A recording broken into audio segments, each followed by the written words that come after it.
Stanley Hauerwas is a name well known in many, many circles, but to some people who have been raised in Lutheranism, it might still be an unfamiliar name.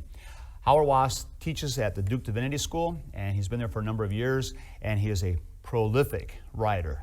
He's written more books than I can keep track of, more articles than anybody could probably keep track of, and he continues to produce material. And he has been hugely influential within Christendom in the contemporary world, and even wider than Christendom. He has had an impact on the wider culture. So who is this guy, Stanley Hauerwas?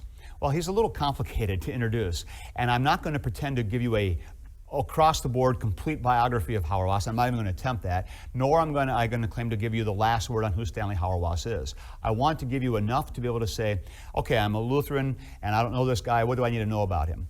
Well, Stanley Hauerwas grew up as a young boy as a Methodist in Texas, son of a bricklayer, and had interest in theology, and so he started studying theology. Ended up going to Yale and was part of the Yale School, taught by people like Fry and Lindbeck, and ended up teaching for a little while at Augustana College and rubbed elbows with some Lutherans. Then he ended up at Notre Dame, and then finally at Duke.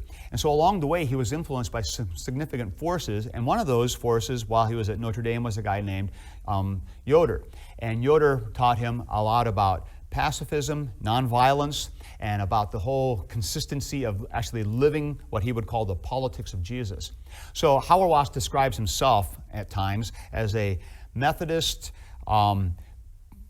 Catholic, Anglican, Mennonite, or so various terms. You take your pick. He loves the liturgy and the church. He has a high regard for the church. He is completely agreement with the idea of nonviolence, and he is still involved in a lot of Methodist circles and has Anglican connections now with his wife and has all these different influences going on. He is exceedingly conservative on many things. He's exceedingly radical on many things. And so he's quite confounding for a lot of people, and he's very difficult to neatly pigeonhole in any one category.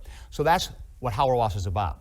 In his early career, he wrote a lot about the community and virtue, and that's why I was interested in him. Now he's writing about so many different things, writing about academy and about the university. He's written a lot about the church. He is a strong advocate for the handicapped and very much a voice for pro-life issues.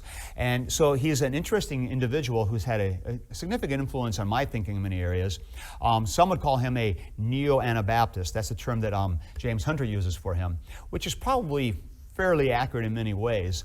And yet Hauerwas, I think, has much to teach us about what it actually means to be the church in a world that is not interested in learning from the church, and what it means to faithfully confess the way that the church calls us to confess.